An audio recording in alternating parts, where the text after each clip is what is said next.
Comrade Ratan Siddiqui একদিন বলেছিলেন, তার উপর হামলা হয়েছিল, আমরা সে প্রতিবাদ করেছি, সেই প্রতিবাদ মিছিলে আমি ছিলাম, সেই মানববন্ধনে আলোচনা সভায় আমিও ছিলাম শাহবাগে। তিনি বলেছিলেন শুক্রবারটা আমাদের বেহাত হয়ে গেছে। তার সেই বিখ্যাত উক্তি মনে তো থাকার কথা আপনার, যে শুক্রবার আমাদের থেকে বেহাত হয়ে গেছে। আরে ভাই, শুক্রবার না, 2024 সালে 5ই আগস্টের আমাদের সপ্তাহের 7 দিনই বেহাত হয়ে গেছে।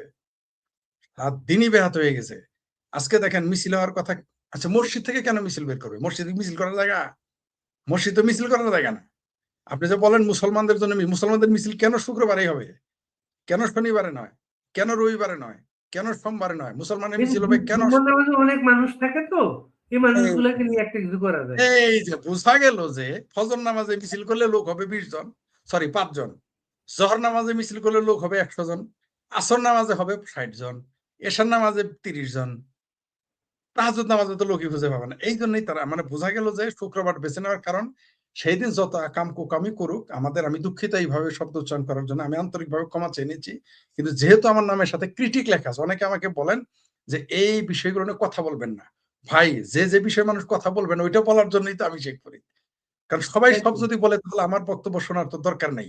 আপনি আমার একদম সাথে একমত হইতে পারেন, দ্বিমত হইতে পারেন, কিন্তু আমার বলার অধিকার আছে। সেটা হলো যে আমাদের মুসলমানরা মনে করে শুক্রবারে যদি মসজিদে না যায় তাহলে মুসলমান থাকবো না। মানে শনিবার না গেলেও মুসলমান থাকে, রবিবার না গেলেও মুসলমান থাকে, কিন্তু শুধু শুক্রবার না গেলে সে মুসলমান থাকে না। অথবা মনে করে জুম্মা নামাজ না পড়লে কি আর চলে? যতই আকাম কুকাম করি, যতই মদ খাই, যতই ইয়াবা খাই, যতই বদামি করি, যতই সুদ খাই, শুক্রবার যদি অন্তত না যায় তাহলে কেমন দেখা যায়? সেই জন্যই ডক্টর হুমায়ুন আজাদ স্যার বলেছিলেন ধর্মদের মানে ধর্ম যে একটা ভণ্ডামি, ভণ্ডদের আশ্রয়স্থল হচ্ছে ধর্ম। এই কারণে তিনি দুঃখ করে বলেছেন। এমনি বলেন নাই, তিনি তাদের আচরণে বলেছেন। কারণ আপনার চরিত্রটা কি, আমি যে কি, আমার পোশাকে বোঝা যায় আমি কেমন, আমার কথায় বোঝা যাবে আমি কেমন, আমার আচরণে বোঝা যাবে আমি কেমন, আমার খাদ্যে, আমার বই পড়ায়, আমার চলনে বোঝা যাবে আমি কেমন। আমি যে বাঙালি, আমি যখন ভাত খাবো সবাই বুঝতে পারবে, তাই না? আমি যখন মাছ খাবো ধরে নিবে, আমি বুঝতে পারবে যে আমি যখন একেবারে বিড়ালের মতো মাছটা খাবো তখন ধরে নিবে আমি বাঙালি। একজন রাশিয়ান তো খেতে পারবে না, একজন পাকিস্তানিও খেতে পারবে না, একজন একজন আমেরিকান তো আমার মতো খেতে পারবে না, তাই না? তো আচরণেই বোঝা যাবে কে কি। তো এদের আচরণেই বোঝা যায় যে শুক্রবার দিন নামাজ না পড়লে নাকি তাদের ইসলামিত্ব থাকে না, মুসলমানিত্ব থাকে না, অন্য দিন না পড়লে থাকে, সুদ ঘুষ খেলার সমস্যা। জামাত, হেফাজত সহ মৌলবীরা, তাদের যে এই যে দোকান, মসজিদ এখন আর মসজিদ নেই। ওই যে একজন বিখ্যাত কবি তিনি বলেছিলেন যে মসজিদ মানে মসজিদ থেকে মুসল্লি চলে গেছে, মসজিদ থেকে মুসল্লি চলে গেছে, নামাজি চলে গেছে, কিন্তু কিছু শয়তান তখন মসজিদ দখল করেন। এর বিখ্যাত শায়ের আছে, বিখ্যাত। মানুষ এই যে উর্দু ভাষা, উর্দু ভাষা মানুষ মনে করে মুসলমানের ভাষা, এটি তো মনে করে অনেকে। উর্দু ভাষায় যেভাবে মোল্লাদের সমালোচনা করা হয়েছে পৃথিবীতে কোনো ভাষায় করা হয়নি। কিন্তু ওগুলো পড়াবে না, ওগুলো পড়াবে না, যাই হোক সেটা অন্য বিষয়। এই যে যে মোল্লারা এরা দেখে নিচ্ছে যে শুক্রবারে দোকানদারি ভালো হয়, কারণ শুক্রবারে যে এই মনে করেন 5 7 35 ওয়াক্ত নামাজ, 34 ওয়াক্ত তো বাদ দিয়েছে। কারণ ওই দিন মসজিদে মৌলবীদের ইনকামও হয়, এটা আপনি জানেন, আমরা সবাই জানি। তো এই মিছিলগুলোকে তারা তখন ব্যবহার করে, এই লোকগুলোকে তাদের লোক মনে করে, তাদেরকে বায়াস করে তাদের মিছিলে নিয়ে যায়। তাহলে তো লোক পাবে না। আপনি দেখেছেন ওই যে তালিবের ও অন্তস্তয়কার আহাদি, তার মিছিলে কয়জন লোক হতো? 5 জন, 10 জন। আমি তো কোনোদিন 15 জনের উপরে তার উপরে মিছিল দেখি নাই। কিন্তু তার জানাজায় এত লোক কেমনে হইলো? এই হচ্ছে আমাদের বাংলাদেশ। আরে ভাই, জানাজায় আমিও যাই, জানাজায় আমি শ্মশান ঘাটেও যাই, আমি শ্মশানেও যাই, অন্ত্যেষ্টিক্রিয়াতেও আমি যাই, আমি নিজে যাই। কারণ আমার বন্ধু বাবা যদি মারা যায় হিন্দু, আমি যাব না? আমার দুশ্মন হোক প্রতিবেশী, আমি তার জানাজায় যাব না? অবশ্যই যেতে। জানাজায় গেলেই তো সব সব তো জানাজার উদ্দেশ্যে যায় না, বিভিন্ন কারণে মানুষ যায়, যে চিনে না সেও জানাজায় যায়। তো এই মসজিদে শুক্রবারে সবাই যায়, এটাকে তারা ক্রাউড নিজেদের দলে টেনে। আর মিছিলগুলো দেখেছেন তো, তারা মিছিল করতেছে, মানে মিছিলটা কার বিরুদ্ধে? রেজওয়ানা, তারপরে আপনার ব্লেজার খলিল, তারেক রহমানের নামে মিছিল দিয়েছে, আমরা দেখেছি। তারেক রহমানরা বলছে ভোট চোর। তা আমরা তো জানি যে শেখ হাসিনাই নাকি সারা জীবন ভোট চুরি করেছে। তো তারেক রহমানে 20 দিন না যেতে ভোট চোর হয়ে গেল। আপনাদের না তো খায়েশ ছিল যে শেখ হাসিনা থাকলে ভোট হয় না, দিনের ভোট রাইতে হয়, তারেক রহমান ভোট চোর কেমন হইলো? আপনি আরেকটা জিনিস খেয়াল করেন, এই তারেক রহমান যে ভোট চোর বলে, তারেক রহমান কিন্তু কিছু বলে না। কেন বলে না? কারণ চোরে চোরে মস্ত তো ভাই মুসলেকা প্রধানমন্ত্রী, তিনি তো মুসলেকা দিয়ে আসছেন। এতক্ষণ তো ওদের নালা ছুটে ফেলার কথা, কোনো পুলিশ তো দেখলাম না, বা ছাত্র দলকে দেখি না। কিন্তু ছাত্রলীগ যদি একটু জয় বাংলা স্লোগান দেয় তাতেই তো মারে। আর ওখানে তারেক রহমানের ভোট সর বলে কেউ কিছু বলে না। আমরা এগুলো গেম বুঝি। এই যে মিলকে জুলকে খেলা, এই যে প্রীতি ম্যাচ খেলা হইতাছে, কে কয়টা গোল দিবে, কখন গোল দিবে ওটা আমরা জানি। আমরা জানি যে রেফারি ২ পক্ষের। আমরা জানি গোলকিপার ২ পক্ষের। এটা আমরা জানি, বুঝি। কিন্তু তারপরেও তাদের ভন্ডামিটা দেখেন আপনি। সেখানে হাদির ছবি, এদের খোমেনির পিছনে, এদের খোমেনি হলো বিশ্ব নেতা তাদের ভাষায়। সে খোমেনির পাশে দেখলাম হাদির ছবি। হাসবো না কাঁদবো বুঝে উঠতে পারতেছি না। মানে এরা এখন এই তালিবাস ও অন্তস্থায়ীরা এই হাদিকে এরা নবী রাসূল ঘোষণা না করলে আমি তো এই চিন্তায় আছি। হাদিরে কেন কাজী নজরুল ইসলামের মতো একজন সেকুলার লোকের পাশে দিল? যে নজরুল ইসলাম হলো মা কালী নিয়ে শ্যামা গীত লিখেছেন। যে নজরুল বলেছেন যে খোদার আরশ ভেদিয়া তিনি চলে যাবেন। এই তালিবাস ও অন্তস্থায়ীরা হাদিরে ইমাম খোমেনির ওইখানে পাঠায় দেওয়া উচিত। অথবা মক্কার খাদেমের কাছে মক্কা ও নবী রাসূলের পাশে কবর দেওয়া উচিত ছিল মনে হয়। মানে এদের যা আচরণ কয়দিন পরে এই কথাই বলবে।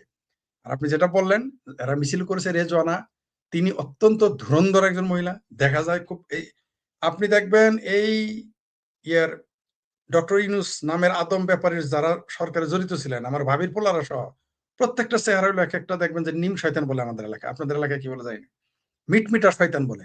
চেহারায় আপনি বুঝতে পারবেন না এরা কত ধুরন্ধর, কত বদমাইশ, কত বদ, কত হারামি, কত পাষণ্ড, কত লম্পট। এই যে আলী রিয়াজ একটা আসছে, থালি রিয়াজ, তাই না? এরাও কিন্তু কথাবার্তা বলে, আস্তে আস্তে কথা বলে। এই যে আরেকটা আছে যে আসিফ সার, কিভাবে ঠাড়া মারা মিথ্যা কথা বলে, মনে হয় যে একেবারে মক্কার আল্লাহর ফেরেস্তা, জীবনে মিথ্যা কথা কয় নাই, কেবল মায়ের পেট থেকে পড়লো। সে বলছে তুই জীবনে জীবনে কোনো দুর্নীতি করে নাই, কত বড় বাটপার। সারা জীবন মিথ্যা কথা বলে আসলো, বললো ২৬ লক্ষ ভারতীয় এখানে চাকরি করে, আমরা একজন ভারতীয় বের করে দিতে দেখিনি। একবার বললো ক্রিকেট বোর্ড, তারা বলতেছে এটা ক্রিকেট বোর্ডের কথা, আবার সেই বলে সরকারে করেছে। এরকম ঠাড়া পড়া মিথ্যাবাদী আমাদের আমাদের উপদেষ্টা পরিষদ ছিল। রিজওয়ানের রেজওয়ানা, কথাটা আপনি শুনছেন? রিজওয়ানের কথাটা আপনি শুনেছেন তো? রিজওয়ানের কথাটা জি শুনেন, রেজওয়ানা হচ্ছে তিনি যেভাবে বলেছেন, তিনি বলেছেন মৌলবাদীদের প্রশ্রয় দেন নাই। তার সরকারে কে ছিল? হেফাজতের আমির ছিল। হেফাজতের সাবেক সভাপতি বা আমির ছিল। তার মন্ত্রী, তার উপর সহকারী, তার সহকারী কে ছিল? যারা পৃথিবীর সবচেয়ে বড় জামাতের চাইতে ওরা বেশি কট্টর এই হেফাজত, তাকে তিনি বানিয়েছিলেন। আমরা দেখেছি তো। এগুলো হচ্ছে এরা মৌলবাদকে উস্কে শুধু দেয় না, নিজেরাই তো, সে নিজেই তো মৌলবাদীদের কাঁধে চড়ে ক্ষমতায় এসেছে। আবার বলে সে মৌলবাদীদের, তারপর ধর্মান্ধদের তারা সুযোগ দেয় নাই। এগুলো মিথ্যা কথা। কোন একটা এগুলো তো মাজার ভাঙার সাথে জড়িত একটা লোককেও অ্যারেস্ট করা হয় নাই। করবেও যত না। কেন তারা করবে? কাউকে অ্যারেস্ট করা হয় নাই কিন্তু। কেন করবে? কেন বলেন আমাকে, কেন তারা করবে? তারা তো তাদের লোক। রেজওয়ানা কার প্রতিনিধিত্ব করেছে? ডক্টর ইউনূস একজন নাস্তিক। ডক্টর ইউনূস একজন এই জিন্নাহর মতো মুসলমান। জিন্নাহর মতো মুসলমান মানে গিদর খাওয়া, মদ খাওয়া, বেনামাজি, যে নামাজ পড়তে জানে না। আপনারা দেখেন নাই ডক্টর ইউনূস নামাজ পড়তে জানে? জিন্নাহকে দেখার পর আমরা যে ইউনূসকে দেখার পর তখন আমার সর্বপ্রথম মনে পড়েছে জিন্নাহর কথা। সে জীবনে ১ম টুপি পড়লো, এই টুপি পড়লো না, আসলে টুপি পরাইছে। ফরিদ আক্তার, সে নাস্তিক, কে না জানে? কে না জানে ফরিদ আক্তার নাস্তিক? যারা আমরা ফরিদ আক্তারকে চিনি, কেউ তাকে খরিদা আক্তার বলে। খরিদা কেন বলে? কারণ ডিপ স্টেটের পয়সা খাইছে। খাওয়ার পরে, কারণ এনজিও আলাদের তো বিশ্বাস নাই। আপনি খেয়াল করেন, সব মৌলবী আর সব কমিউনিস্ট যারা, তাদের সব এনজিওর মালিক। কোন এনজিও? বাটপাড়ি এনজিও। আপনি দেখবেন সব এনজিও করছে। আমি বলি না যে এনজিও করা খারাপ, কিন্তু উদ্দেশ্য কি? সবগুলোর এনজিও আছে, সবগুলোর। এই বেলা, বেলা আভা আমাদের, যাকে কেউ দুষ্ট লোকেরা কন্ডম আভা বলে ডাকে, হরিবরি সরি কোঠায় তিনি নিয়োগ পেয়েছিলেন, আমরা দেখেছি। তো এইখানে সবগুলো ছিল নাস্তিক। আবার দেখেন সবচেয়ে চরম ধর্মান্ধ লোকটারও তাদের কলিগ। এইখানে যে তারা, এইখানে যে তার বিহাইন্ড দ্য স্ক্রিনে এই খলিলের বিরুদ্ধে মিছিল করতেছে, করুক দেখি। তারেক রহমানের মুরদে কোলায় নাই খলিলের সরকারে না রাখা। আর এই জামাতের সবচেয়ে মিছিল মজার করে কি ব্যাপার করতে? কি জানেন? সে যে সর্বশেষ তথ্যমন্ত্রী ছিল, তথ্য হুম, উপদেষ্টা, ওই সময় জামাতের ১৩ জনকে সে মিডিয়া লাইসেন্স দিয়ে গেছে টেলিভিশনে। এই খলিল, এই খলিল। না, রেজওয়ান। ও সরি, তাই তো বলি। অথচ এরিয়া যখন না বলতেছে মৌলবাদীদেরকে সে সেজন্য তো বলতেছে, তাই তথ্যটা দেওয়ার জন্য ধন্যবাদ, এটা আমি জানতাম না। তাহলে এখন বুঝেন, মানে এরা যাহা বলে তাহা করে না, আর যাহা করে তাহা বলে না। এরা হচ্ছে মানে এগুলো বললাম তো, এগুলো ড্রামা। এরা করতেছে কি, আমরা যারা যাদের সমালোচনা না করি, তাদের প্রতি সিম্পেথি দেখাই। আসলে সবগুলো বদমাইশ, চোরে চোরে হালি, এক চোরায় ভাঙ্গা করে আরেক চোরের শালি। এই সবগুলো এরা ছিল তাই। যারা উপদেষ্টা পরিষদে ছিল, সবগুলো ছিল বাটপার। এখন বাটপারে লেগেছে। কারণ কি? কারণ কিছু কথা মানে ভুল করে, অর্থাৎ আপনি করছেন কি, ওই যে অমিতাভ বচ্চনের ওই শোলে সিনেমা তো মনে আছে, পাত্র কি, যে পাত্র তো ভালো একটু জুয়া খেলে, কয় জুয়া খেলে, কয় না না না পাত্র তো ভালো একটু জুয়া খেলে সাথে একটু মদও খায়। কয় কি বলো মদও খায় জুয়া খায়, কয় শুধু তাই না একটু মাঝে মধ্যে এদিক ওদিকও যায়, অমুকের অমুক জায়গায় যায়। তো এরা হচ্ছে এরকম, এরা নিজেরাই নিজেদের তথ্য ফাঁস করবে, এরা নিজেরাই নিজেদের তথ্য ফাঁস করবে, করতে দেন। আজকে মিছিল করতেছে না, এরা রজার রহমানের বিরুদ্ধে মিছিল করতেছে আমি দেখলাম, তারপর রেজওয়ানার বিরুদ্ধে মিছিল করতেছে। ও আগে খুব ভালো ছিল, যখন ক্ষমতা থাকতে এতগুলো লাইসেন্স দিছে তখন খুব ভালো ছিল, এখন খুব খারাপ হয়ে গেছে। তো এদের আলোচনা করতে দেন, সমালোচনা করতে দেন। তবে আমাদের শুধু শুক্রবার নয়, এবং দুই রেজওয়ানা হাজার বলছে সর্বশেষ, এখন তার উপর যদি কোনো মব হয় এর জন্য জামাত ইসলামী দায়ী থাকবে। বিষয় হলো প্রথমে না, আমি ভুলে গিয়েছিলাম মনে করা দেওয়ার জন্য ধন্যবাদ। এই লেখাটা যখন আসে আমি ভাবছি এটা বোধহয় কেউ ঠাট্টা করে ফটোকার্ড বানাইছে, এটা যে সত্য আমি বিশ্বাস করি নাই। সত্যি বিশ্বাস করেন, আমি 4-5 ঘন্টা এটা আমাকে অনেকে মেসেজ করছে, আমি ডিনাই করে গেছি। পরে দেখি না সবাই যখন মেসেজ, বাট আপনি তো ভালো করেই জানেন, যেহেতু আপনারা আমাকে আপনাদের যার যার প্রত্যেকেই আপনারা ইউটিউব চ্যানেলে ডাকেন, 80 মানুষ জানে কথা বলে, আমাকে অনেকেই অনেক কিছু মেসেজ, আমি ভাবছি এটা একটা মিথ্যা। পরে এটাকে আমি একজনকে জানালাম যে এটা কি সত্য কিনা, আমাকে একটু কনফার্ম করো। সে বললো যে না আঙ্কেল, এটা সত্য, আপনি বিশ্বাস করেন। ওই যে বললাম ক্ষেতের ঢেল খেতেই ভাঙবে। মবকে কেন ভয় পাইতেছে? মব তো ছিলই না, তারা তো বলে মব ছিল না, তো ভয় কিসের? কেন ভয়? কারণ হচ্ছে ফ্রাঙ্কেস্টাইন তারাই তৈরি করে গেছে। এই জামাতের 80টা, এই 68টা আসন কারা দিয়ে গেছে? এই রেজওয়ানারা। জামাত পাশ করেছে? অথচ জামাতারা যেভাবে মিছিল করে, ওরা বলতেছে তারেক রহমান ভোট চোর, কিন্তু এরা যে অনুরোধের আসরে এমপি হয়েছে, এটা তারা তারা এখন মনে করতেছে তারাই এমপি হয়ে গেছিল, তারেক রহমান জোর করে ক্ষমতা নিচ্ছে। বিষয়টা এরকম, মানে তাদের ভাবে জামাতি বটদের ভাবখানা এরকম। রেজওয়ানা এখন চিৎকার চেঁচামেচি করে কেন? দেশে নাকি আইন শৃঙ্খলা বাহিনী ভালো ছিল এবং ভালো আছে, তো ভয় কিসের? এত কিসের ভয়? এখনই মবের ভয় লাগতেছে? বাংলাদেশে হাজার হাজার শত শত মানুষকে প্রতিদিন মব করে মারলো 18 মাস, তখন মনে ছিল না? এখন আমরা তো আর বলতে পারি না যে বরদোয়া করি, তো দোয়া করলাম জামাতি বট যেন তাকে আসলে, জামাতি মব যেন তাকে আসলেই ধরে, আমরা যেন তার, মব বাহিনী যখন তার ক্ষতি করবে আমরা যেন বিবৃতি দান করতে পারি, দোয়া করে দিলাম আর কি। জিন্দা বীর লোকে বলে একটু সবচেয়ে দোয়া করে মজার দিলাম। ব্যাপার হচ্ছে জামাত যে এই প্রতিক্রিয়া দেখাচ্ছে, জামাতের শরীর এনসিপি আপনার ভাবির পোলারা এই ইস্যুতে কোনো কথা বলতে বলতেছে না। আমার ভাবির পোলারা যেমন সুখে ছিল এতদিন, ভয় আছে তার। আমি বিশেষ সূত্রে এক ভাবির পোলার সাথে, যাদের কাছাকাছি, তাদের সাথে যোগাযোগ করে, কারণ ভাবির পোলারা তো আর আমার সাথে যোগাযোগ করবে না, আমার সাথে বলবেও না। ভাবির পোলাদের কাছাকাছি থাকে এরকম একটা, মানে এরকম যারা স্ক্রিনের আশেপাশে থাকে, তাদের সাথে আমার কিছু কথা হয়েছে। তারা বলছে যে আঙ্কেল, ওরাও হাসে, বলছে যে আপনি যে তাদের ভাবির পোলা জানেন, সব ভুলে গেছি, সবচেয়ে মজার বিষয়, আপনি যে তাদের ভাবির পোলা বলেন এটা তারাও জানে। এমন বলো কি? হ্যাঁ, এটা তারা হাসাহাসি করে, বলে যে মানে একটু গালিও দেয়, কেউ কেউ কেউ কেউ বলে বুঝেনি তো, গালি টালি দিয়ে বলে সে কে, এই শালা কে, মানে আরো বুঝেনি তো, আরো অ্যাডজেক্টিভ যোগ করে আর কি। আবার কেউ হাসাহাসি করে, আমাদের এই চাচা কই থেকে আসলো, এটা নাকি তারাও জানে যে আমি যে তাদের ভাবির পোলা বলি। তো বললো যে আপনার ভাবির পোলা, এভাবে বললো। সে বলছে যে আমরা ভাবির পোলারা ডরে ডরে আছি। সত্যি সত্যি তারা ডরে আছে, সত্যি সত্যি ভয়ে আছে। এই তারেক রহমান তদন্ত বন্ধ করে দিয়েছে না পুলিশ হত্যার, তারপরেও তারা ভয়ে আছে। কারণ কি? কারণ হলো তাদের ভূত, যে যে অপরাধ করে, অপরাধী তো জানে অপরাধ করেছে, তাকে সেই ভয়ের ভূত, মানে ইউরোপে কমিউনিস্ট কিন্তু দুর্বল হয়ে গেছে সারা পৃথিবীতে, তারপরেও কিন্তু ইউরোপ এবং আমেরিকা কমিউনিস্টের ভূত দেখে ভয় পায়। কমিউনিস্ট ম্যানিফেস্টোর প্রথম পাতাতেই তা লেখা আছে। এখনো সেই কবে কমিউনিস্ট ম্যানিফেস্টো লেগেছে মার্কস, সেই ভয় এখনো ইউরোপ আমেরিকা ভয় পায়। আসলে কমিউনিস্টের কোনো শক্তিই নেই, না এদের জনশক্তি আছে, না কিচ্ছুই নাই তাদের, সারা পৃথিবীতে তাদের কোনো ভিত্তিই নেই। আর মুসলিম অধ্যুষিত যে দেশ, ওইখানে তো এদের কোনো দাঁড়ানোর জায়গা নাই, এরা সব জাদুঘরে চলে গেছে। আর বাংলাদেশের মতো দেশে এই কমিউনিস্টরা এখন জাদুঘরে চলে যাবে আর 5 বছরের মধ্যে জাদুঘর। 2024 সালে 5ই আগস্ট এই পাসিং কুমামেরা মনে মনে খুব খুশি হয়েছিল এই আন্দোলনে, যে শেখ হাসিনা সরাই দিলাম, বিরাট বিকল্প পেয়ে গেলাম। আমি আমি আগেও বলেছি, আবারও বলি, 2024-এর 5ই আগস্টে এই দেশের সিংকুমামদের জাদুঘরে যাওয়ার ব্যবস্থা নিজেরাই করেছে। আওয়ামী লীগ জাদুঘরে যাবে না, আওয়ামী লীগ আরো কাম ব্যাক করবে ফ্রাঙ্কেস্টাইনের মতো হয়ে।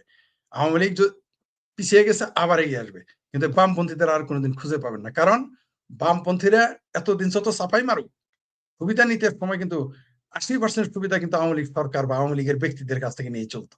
চাপা যতই মারুক, আর 20% হয়তো বিএনপি বা আর জামাতের কাছে যাইতো, কিন্তু 80% আওয়ামী লীগ সমর্থন দিত। আমি তো নিজে চিনি সিংকুমাম, যে সারা জীবন আওয়ামী লীগের কাছ থেকে সুবিধা নিয়েছে, এখন শেখ হাসিনা ফাঁসি চায় জামাতিদের মতো, ওই যে হেফাজতিদের মতো। তো বামপন্থী রাজনীতির কবর রচনা হয়ে গেছে বাংলাদেশে 2024 সালের 5 আগস্টে বামপন্থী রাজনীতির কবর হয়ে গেছে। তাদের জন্য শুধু শুক্রবারটাই ব্যাহত হয় নাই, পুরো মাসটাই তাদের জন্য ব্যাহত হয়ে গেছে, পুরো বছরটাই তাদের জন্য ব্যাহত হয়ে গেছে, এবং হওয়ার কথা ছিল।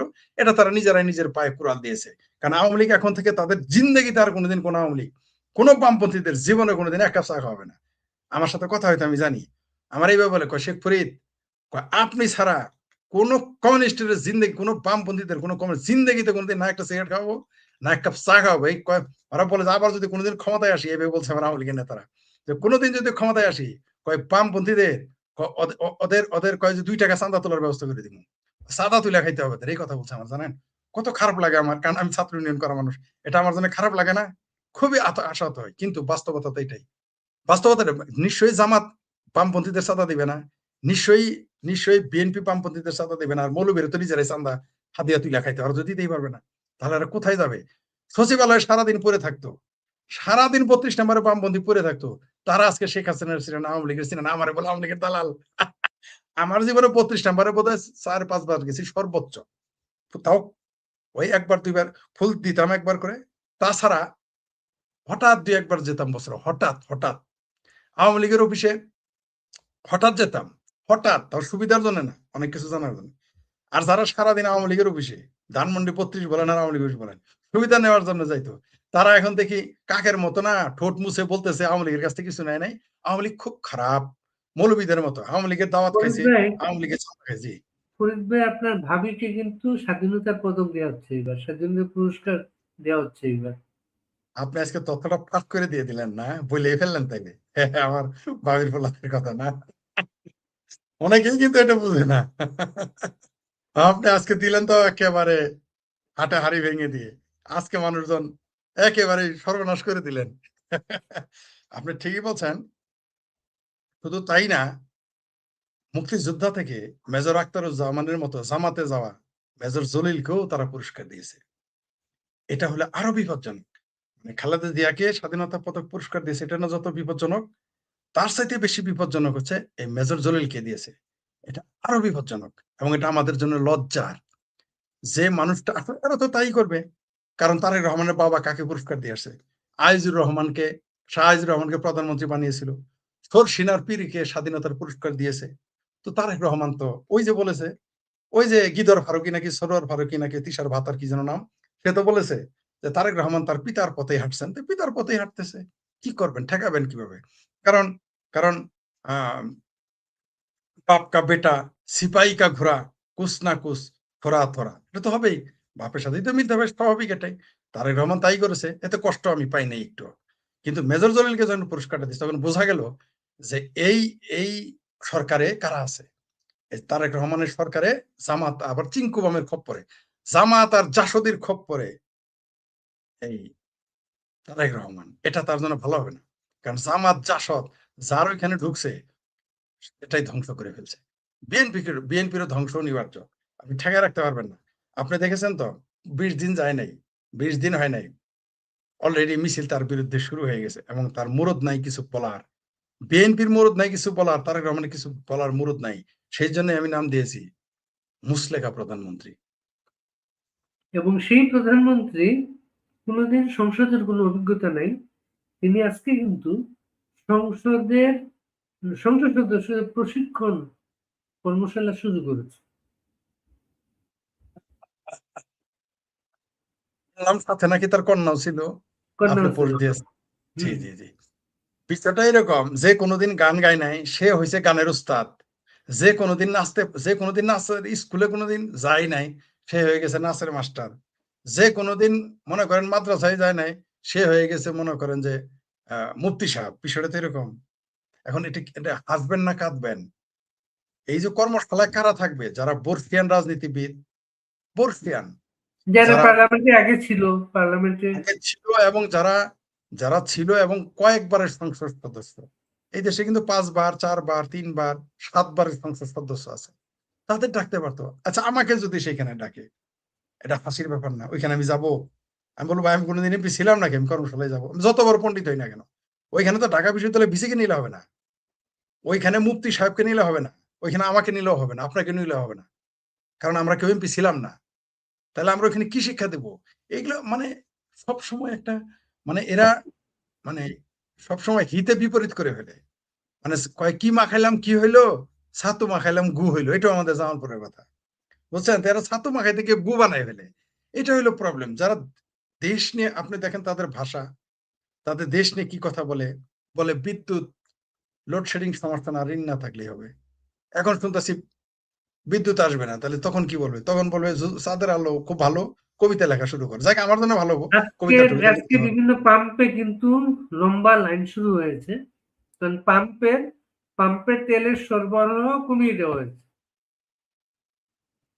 হ্যাঁ, এটা সেই বাংলাদেশ যারা রোজা আসলে খাদ্যের দাম বাড়িয়ে দেয়, যারা বন্যা হলে প্রাকৃতিক দুর্যোগ হলে খাদ্য গুদামজাত করে। এটা তো সেই দেশ, এই মানুষ আমরা, তাই না?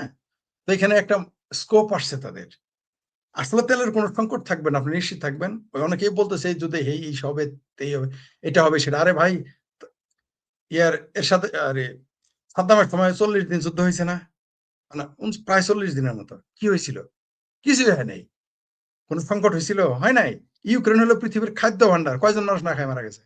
এগুলো আমাদের বামপন্থীরা আর কিছু অতি উৎসাহী বুদ্ধিজীবীরা বেশি লম্বা লম্বা কথা বলে, বেশি বেশি বলে ফেলে। কিছুই হবে না। এগুলো বাংলাদেশের মানুষই, এরা সংকট সৃষ্টি করবে কৃত্রিম। আমি বলেছিলাম আপনার চ্যানেলও সম্ভবত, অন্য চ্যানেলে তো বলেছি যে ভারত যেদিন বলবে বাংলাদেশে খাদ্য রপ্তানি করবে না, 2 মাসের মধ্যে বাংলাদেশের দুর্ভিক্ষ লাগবে, বাংলাদেশে খাদ্য থাকার পরেও। কারণ আমাদের স্বভাব এগুলো।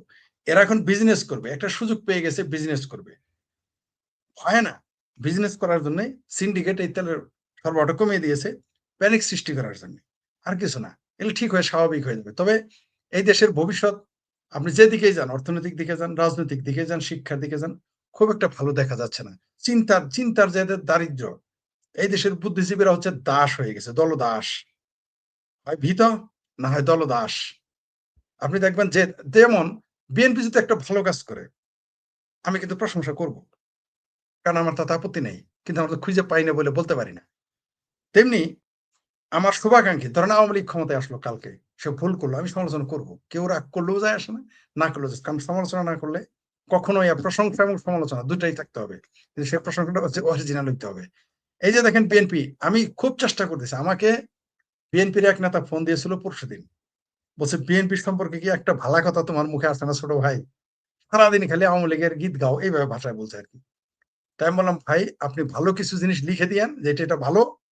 আমি কসম করে বললাম, বলছে আপনার আল্লাহর কসম, আপনি আমার লিখে দিন, আমি প্রশংসাগুলো যদি সত্যি করবো, আপনি আমাকে 10টা লিখে দেন, যেই কারণে আপনাকে প্রশংসা করবো।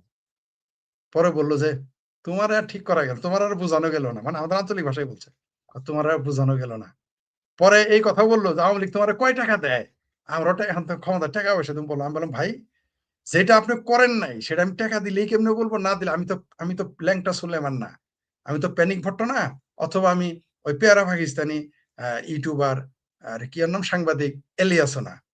আমি তো আদর্শ নিয়ে কথা বলি। আপনি টাকা দিলেও তো আমি বলতে পারবো না, আর টাকা না দিলেও তো আমি বলা বন্ধ করবো তা তো না। টাকা পাইলেও আমি বন্ধ করবো না, না পাইলেও বন্ধ। আর আমাকে কেন টাকা দিবে? মানে হাস্যকর কথা আর কি। শেষে হাসলো, হাসিয়ে বললো যে তোমারা পাওয়া গেল না, তোমাকে দেওয়ার বলে দেন। পরে আমারে বললো, তারপরে যিনি যেটা বললেন, এখন তো একটা ইলেকশন হচ্ছে, গণতান্ত্রিক সরকার, তাকে শুভেচ্ছা জানাও। আমি বললাম কেন শুভেচ্ছা জানাবো? আমি বললাম যদি আপনারা আওয়ামী লীগকে নির্বাচনে অংশ নিতে দিতেন, সেই নির্বাচনে আপনারা জিততেন, অবশ্যই আমি আপনাদের শুভেচ্ছা জানাতাম। কারণ আমি আপনাকে ভোট না দিলেও আপনি আমার দেশের প্রধানমন্ত্রী, শাসক, আপনাদের শুভেচ্ছা জানাতাম। তারেক রহমান, ওই যে বিশেষ করে কয়েকদিন আগে মুসলেকা বলছি না তারেক রহমানকে, এটা নিয়ে একটু মনক্ষুণ্ণ হয়েছেন তিনি। আমার সাথে সেই বিএনপি নেতার, কেন্দ্রীয় নেতার সম্পর্ক ভালো, আক্ষেপ করে বলেছেন। আমি বললাম যে ভাই তার মানে আমি যে মুসলেকা প্রধানমন্ত্রী বলেছি, এটা তাহলে যে কান পর্যন্ত কারো কারো গেছে, এটা বোঝা যায় আর কি। কিন্তু এটা মুসলেকা কেন আমি বলি, কারণ আপনি দেখেন এই ব্লেজার রহমান, সে কিভাবে পররাষ্ট্রমন্ত্রী হয় আমাকে বুঝায় বলেন। আমার তো এটা মাথায় ঢুকে না। আমার ভাবির ছেলেরা কিভাবে এমপি হয়, যারা মেম্বার হইতে পারবে না? জুনায়েদ সাকি কিভাবে মেম্বার হয়, কিভাবে এমপি হয় যে মেম্বার হইতে পারবে না? ধরে নিলাম টেকনোক্রেট কোটায় আপনি আমাকে উপদেষ্টা বানাইতে পারেন, মন্ত্রী বানাইতে পারেন, তাই না? আমাকেও বানাইতে পারে, আপনাকেও বানাইতে, সেটা আলাদা কথা। ওই যে জাহেদুর, ডাক্তার জাহেদুর একটা আছে, ওই যে সারাদিন মানে আওয়ামী লীগ তার ৩ কাম, চিঙ্কুমামের তো ৩ কাম। এই লোকের চিঙ্কুমামদের ৩ কাম। বঙ্গবন্ধু, ভারত আর আওয়ামী লীগের বদনাম। আর কোনো কামই নাই তাদের। আমি আমার ২০ বছরের রাজনৈতিক গবেষণা থেকে বললাম এটা। মানে রাজনৈতিক গবেষণা, রাজনীতি তো অনেক বছর। কিন্তু গবেষণা করে চিঙ্কুমামদের উপর, মৌলবীদের উপর আমার গবেষণা আছে। একসময় সেগুলো হয়তো গ্রন্থ আকারে আসবে। খুব সম্ভবত এই ২৬ সালেই আসবে। যাই হোক, যেটা বললাম, আপনি টেকনোক্রেট কোটায় যাকে ইচ্ছা তাকে বানান, আমার ওটা সে নেই। এটা ব্যক্তিগত পছন্দের ব্যাপার, থাকতেই পারে। থাকতেই পারে।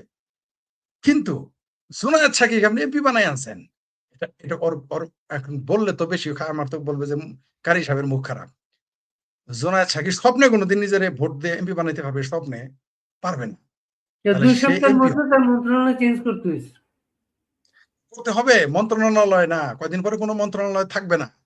আপনি লিখে রাখেন, জুনায়েদ সাকি শেষে টেবিল চেয়ার মন্ত্রী হবে। নিশ্চিত থাকেন, এটি খুব শীঘ্রই টেবিল চেয়ার মন্ত্রী হয়ে যাবে। তাকে কোনো মন্ত্রণালয় দেওয়া হবে না। কারণ সে হলো শুরু থেকে টাউট। বাঁয়ে সিগন্যাল দিয়ে, মনে করেন ড্রাইভিং এ বাঁয়ে সিগন্যাল দিলে বাঁয়ে যেতে হবে, বাঁয়ে সিগন্যাল দিয়ে ডাইনে যাওয়া হলো। ডাইনে এরা জামাতে চলে যাবে কয়দিন পরে। কিন্তু তারা ভাব নেয় প্রগ্রেসিভের, প্রগতিশীল। কিন্তু এটাও সিংকুবাম। এই জুনায়েদ সাকিও সিংকুবাম। তাদের তার তার অফিস তো ওই যে আপনার তার অফিস তো শ্রাবণ প্রকাশনীর নিচেই ছিল, ঠিক আছে? আমি তো জানি, আমি তাদের সম্পর্কে জানি। যাক, পার্সোনাল বিষয় নিয়ে আমি কথা বলতে চাই না, ওটা আলাদা বিষয়। তাদের আওয়ামী লীগের রাজনৈতিক ফেরা মতাদর্শ নিয়ে ভিন্ন। কি জানেন ফরিদ ভাই আপনি? এই মার্চে নাকি আওয়ামী লীগ ফিরে আসতেছে। আপনি কতটা জানেন? মার্চে আওয়ামী লীগ ফিরবে কিনা তা আমি আপনাকে নির্দিষ্ট করে বলতে পারবো না। তবে আওয়ামী লীগ ২৬ সালেই ফিরবে। ক্ষমতায় যাওয়ার কথা বললেন, ফিরবে। তারা ২৬ সালের মধ্যেই ফিরবে এবং শক্তিশালী রূপেই ফিরবে। যদি না ফিরে, তাহলে আওয়ামী লীগ আরো বেশি শক্তিশালী হয়ে ফিরবে। অর্থাৎ যদি আওয়ামী লীগের ২৬ সালের মধ্যে স্বাভাবিকভাবে আসতে দেয় তাহলে ভালা, আর যদি না আসতে দেয় আমি মনে করি আরো ভালা। কারণ হইলো তখন বিপ্লবী সরকার গঠন করবে। আমি আমার সাথে মুষ্টিমেয় খুব কম সংখ্যক, কারণ আমাকে খুব একটা তাদের পক্ষে বললো আমাকে খুব একটা পছন্দ করে না, কিন্তু মুষ্টিমেয় ৪-৫ জন বা ৭-৮ জন যে আওয়ামী লীগের নেতার সাথে কথা, আমি তাদের বলেছি আপনারা বিপ্লবী সরকার না হয়ে আসার আপনাদের সুযোগ নেই, এটা আমি বলে দিয়েছি তাদের। তারা বলছে বিপ্লবী সরকার কিভাবে করবো? তারা একটা সিনিয়র, আমার সিনিয়র। আমি বললাম, বড় ভাই আপনারা এত দিনের রাজনীতি বিয়ে এমপি মন্ত্রী ছিলেন, বিপ্লবী সরকার কিভাবে করতে হবে এটা কি আমি বুঝাই দেবো আপনাদের? এবার লজ্জা দেন কেন? বলে যে না, আসলে বিপ্লবী সরকার কেমনে গঠন করবো, আমরা কিভাবে যাবো? আমি বললাম, ভাই এটা তো ঠিক বললেন না। আপনারা জানেন, আমার মুখ থেকে শোনার দরকার নাই। কারণ হলো যে বিপ্লব কাহাকে বলে, কারণ আপনারা কেউ ২ বারের এমপি, মানে ৩ বারের এমপি, কেউ ৫-৭ বারের এমপি, আপনারাই ভালো জানেন। তবে আমার ভাষায় বিপ্লবী সরকার হলো জোর করে ক্ষমতায় দেওয়া, যেটা এরা আসছে। আমি বলেছি ভাই, জোর করে আপনাদের ক্ষমতায় আসতে কোনো সুযোগই নাই আপনাদের। তবে এই যে মার্চ বলছেন না, মার্চে হয়তো কিছুটা ছাড় দিতে পারে, কিন্তু উল্টাও হইতে পারে। কারণ এই আমার ভাবির পোলাদের খুশি করতে, তারপর রাজশাহীতে আওয়ামী লীগের অফিসে টয়লেট বানানো হয়েছে।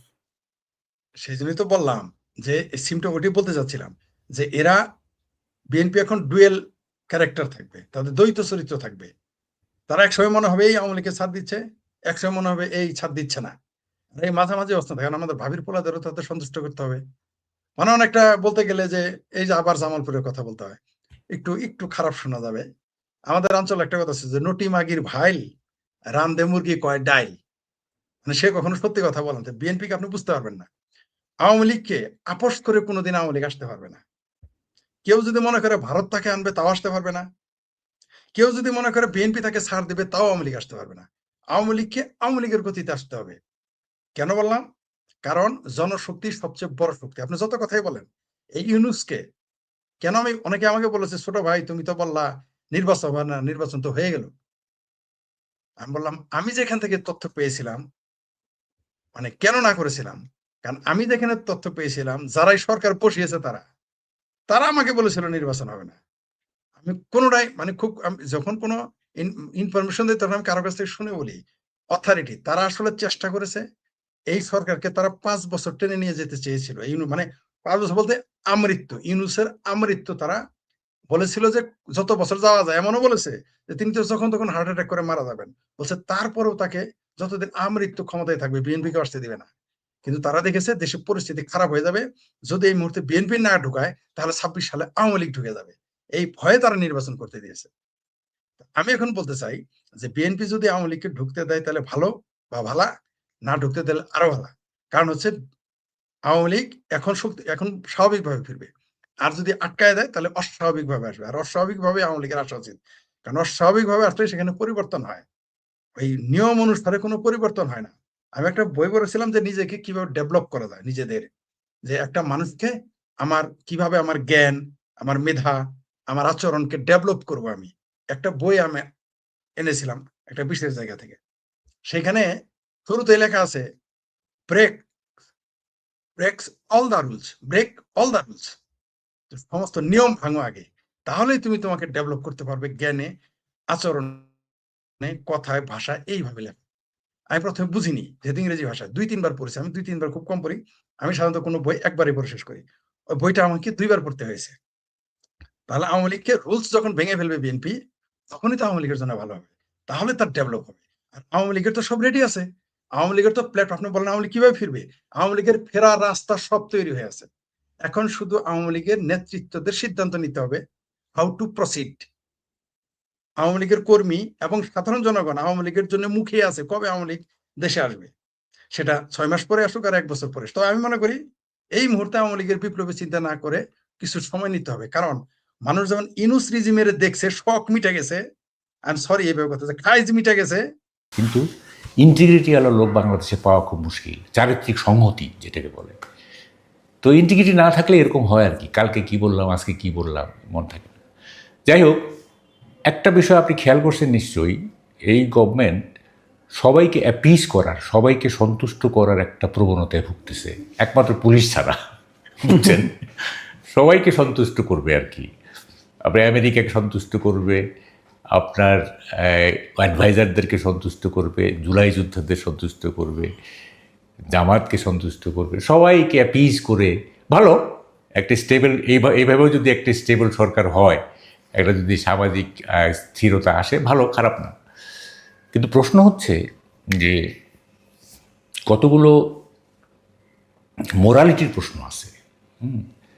দেখেন, এই একটা চমৎকার কথা আছে যে morality has an aesthetic standard, নৈতিকতার একটা নান্দনিক স্ট্যান্ডার্ড আছে। যেমন আপনি যখন একটা ইঁদুর মারেন তখন আপনি বীর, কিন্তু যখন আপনি প্রজাপতি মারেন তখন আপনার মতো খারাপ লোক আর নাই, কিন্তু দুইটারই কিন্তু প্রাণ আছে, বুঝছেন? তো একটা এস্থেটিক স্ট্যান্ডার্ড আছে। কেন পুলিশ হত্যার বিচার হবে না? No killing has a justification, কোনো কিলিংয়ের জাস্টিফিকেশন না। কিলিং ইজ কিলিং, এটার কোনো জাস্টিফিকেশন হয় না। এবং সে অর্থে জুলাই আন্দোলনে যে কিলিং হয়েছে সেগুলিরও কোনো জাস্টিফিকেশন নাই। আবার 5ই আগস্টের পরে যে সমস্ত কিলিং হয়েছে সেগুলোরও কোনো জাস্টিফিকেশন নেই। Every killing should be taken into task, তাদেরকে আইনের আওতায় আনা উচিত। তবে হ্যাঁ, একটা প্রশ্ন আছে, সেটা হচ্ছে যে আত্মরক্ষার জন্য যখন গুলি করা হয় বা কাউকে হত্যা করা হয়, সেইটা কীভাবে দেখা হবে, এটা একটা বড় প্রশ্ন। তো এখন পুলিশদের যে হত্যা করা হলো, এইটা কি আত্মরক্ষার জন্য হত্যা করা হয়েছে না এটা ডেলিভারিলি করা হয়েছে, এগুলো তো তদন্ত করতে হবে, তাই না? আমি বলি কি, কোনো পুলিশ হত্যার বিচার করার দরকার নেই, একটা হত্যার বিচার করেন ভাই, একবারে অনুরোধ করি আপনাকে। সেটা হচ্ছে সেই অন্তঃসত্ত্বা পুলিশ কনস্টেবল, এই হত্যাটার বিচার করেন, যে কিনা চিৎকার করে বলতেছিল যে আমার পেটে বাচ্চা, আমাকে মেরেন না। এবং সেই পুলিশ নিশ্চয়ই, সেই নারী পুরুষ নিশ্চয়ই বন্দুক হাতে নেননি, কারণ তিনি প্রেগনেন্ট। হ্যাঁ, তিনি হত্যাযজ্ঞে অংশ নেন নাই, তাইলে কেন তার বিচার হবে না, তার হত্যার বিচার হবে না? এইটা আমি স্বরাষ্ট্রমন্ত্রীর কাছে বললাম, আপনার কোনো পুলিশ হত্যা করার দরকার নেই, আপনি এই হত্যাটার বিচার করেন। হ্যাঁ, এই একসঙ্গে দুটো হত্যা হয়েছে, একটা ভ্রূণ হত্যা, হ্যাঁ, আরেকটা হচ্ছে ভ্রূণ ধারণকারীর হত্যা, একটা গর্ভধারিণীকে হত্যা আর একটা গর্ভের সন্তানকে হত্যা, দুটা হত্যা একসঙ্গে হয়েছে। এবং সেই গর্ভের সন্তান, সে তো একেবারে নিষ্পাপ, তাই না? তাকে তো আপনি বলতে পারেন না যে সে কোনো অস্ত্র হাতে কাউকে হত্যা করছে। এখন কথা হচ্ছে, আপনি যদি সবাইকে ক্ষমা করে দেন, আপনি যদি একটা জেনারেল অ্যামনেস্টি টানতে চান, তাইলে এক কাজ করেন, একটা ট্রুথ অ্যান্ড রিকনসিলিয়েশন করেন, যে কথাটা আমি অনেক আগে বলছি। ট্রুথ অ্যান্ড রিকনসিলিয়েশন করে আওয়ামী লীগকেও সুযোগ দেন, তারাও বলুক যে আমরা কি করছি না করছি, এবং সব পক্ষ তাদের ভুল যদি থাকে স্বীকার করুক, ভুল থাকলে স্বীকার করুক, স্বীকার করে আপনার একটা কনসেনসাসে আসি আমরা, হ্যাঁ, একটা ঐক্যবদ্ধ জাতি গড়ে তুলে। আওয়ামী লীগকেও সুযোগটা দেন ট্রুথ অ্যান্ড রিকনসিলিয়েশনের মাধ্যমে। সেটা তো হয়েছে। মানে এই 27 বছর জেলে থাকার পরও যদি নেলসন ম্যান্ডেলা আপনার ডি ক্লার্ককে ভাইস প্রেসিডেন্ট করতে পারে, একটা রিকনসিলিয়েশন করতে পারে, তা আপনি মাননীয় প্রধানমন্ত্রী, আপনি 17 বছর নির্বাসন জীবনের কাটে, আপনি কেন পারবেন না? আপনার তো আরও নির্যাতনের পরিমাণ কম, তাই না? তা আপনি একটা ট্রুথ অ্যান্ড রিকনসিলিয়েশন করেন। আমরা দেখছি তো ডেজমন্ড টুটু, আর বিশপ ডেজমন্ড টুটু, সে তো এটা চেয়ার করছিলেন এই ট্রুথ অ্যান্ড রিকনসিলিয়েশন, হ্যাঁ, এবং একটা বিশ্বাসযোগ্য লোক, উনি আর বিশপ যেহেতু, তো ওনার নেতৃত্বে ট্রুথ অ্যান্ড রিকনসিলিয়েশন হয়েছে এবং সবাই তাদের ভুল স্বীকার করছে, কেউ অনুতাপ করছে, এই করছে, তারপরে একটা ঐক্যবদ্ধ জাতি হয়েছে। তা আমরা একটা ট্রুথ অ্যান্ড রিকনসিলিয়েশন, আমি যদি সবাইকে মাফ করে দিতে চাই, আপনি পুলিশ হত্যাকারীদের মাফ করে দিতে চাচ্ছেন বা তাদেরকে স্পেয়ার করতে চাচ্ছেন, তো সবাই আসুক এই প্রক্রিয়ার মধ্যে। ওয়াই নট আওয়ামী লীগ, তাই না? Why not Awami League?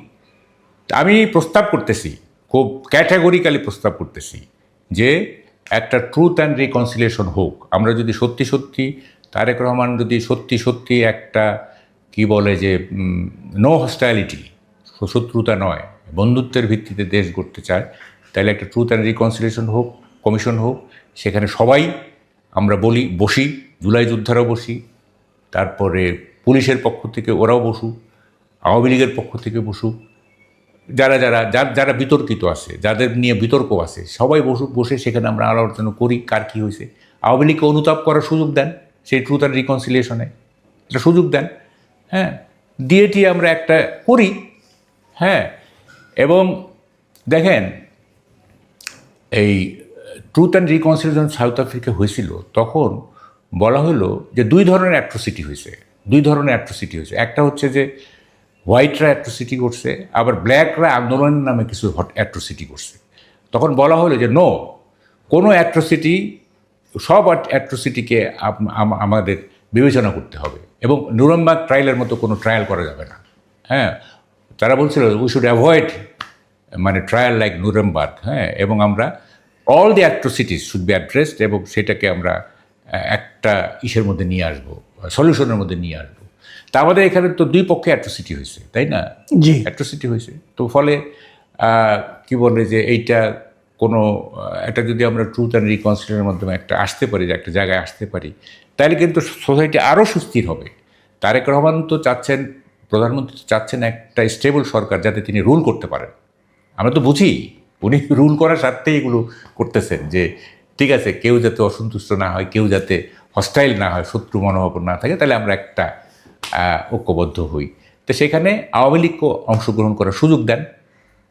আচ্ছা, আমরা যদি পুলিশের আলাপটা আবার একটু ফিরে আসি আর কি, যে পুলিশের যে ঘটনাগুলি বর্ণনা করা হচ্ছে, এই আলোচনাটা যখনই উঠে তখনই আমরা দেখতে পাই দুটো পক্ষ হয়ে যাচ্ছে। একটা পক্ষ হয়ে যাচ্ছে যে জামায়াত এবং এনসিপি, তারা এই পুলিশের উপর যে মানে ঘটনাগুলি ঘটেছে সবগুলি তারা এক ধরনের মানে আপনার সাধারণ ক্ষমার কথা বলছে, এবং এটা নিয়ে কোনো ক্ষমা ঠিক নেই, এটা নিয়ে কোনো মামলাই করা যাবে না বলছে। এই যে কোনো মামলা করতে না দেওয়া অথবা এক ধরনের ইন্ডেমনিটি দেওয়ার যে মানসিকতাটা, এটাকে আপনি আসলে কীভাবে দেখেন? কোনো ইন্ডেমনিটি লং লাস্টিং হয় না, এইটা আমরা দেখছি। যেমন বঙ্গবন্ধু কিলিংয়ের পরে একটা ইন্ডেমনিটি দেওয়া হয়েছিল, তাই না?